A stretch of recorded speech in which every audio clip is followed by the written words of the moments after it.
Bienvenue au match d'aujourd'hui entre l'Olympique de Marseille et le FC Lorient au stade Vélodrome.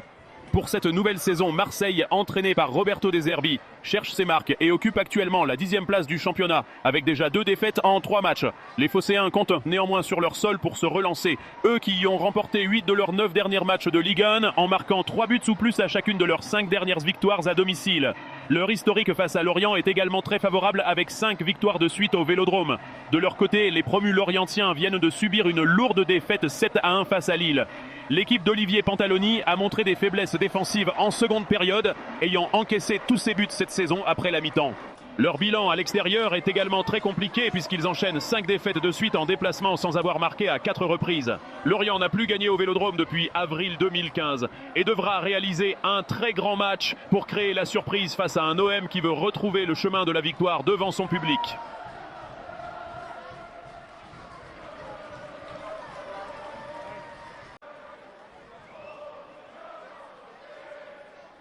La première mi-temps fut un spectacle à sens unique, totalement dominé par les hommes de Roberto De Zerbi. Le match bascula dès la 10e minute, lorsque Darlin Yongwa commit une faute grossière dans sa surface et écopa d'un carton rouge direct. Mason Greenwood transforma le pénalty qui s'ensuivit avec sang-froid à la 13e minute. Marseille continua de presser et Benjamin Pavard doubla la marque d'une tête puissante sur corner à la 20e minute. Angel Gomme ajouta un 3e but somptueux d'une frappe lointaine qui s'envola dans les filets à la 33e minute.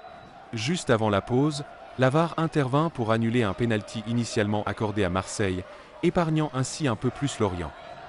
La seconde période vit un Lorient réduit à 10 se montrer beaucoup plus courageux et organisé. Les Merlus créèrent plusieurs occasions par Théo Lebris, dont un tir lointain bien capté par Geoffrey Delange et Joël Mvuka qui manqua de précision. Marseille, maître du jeu, géra son avantage sans forcer, se contentant de contrôler le milieu.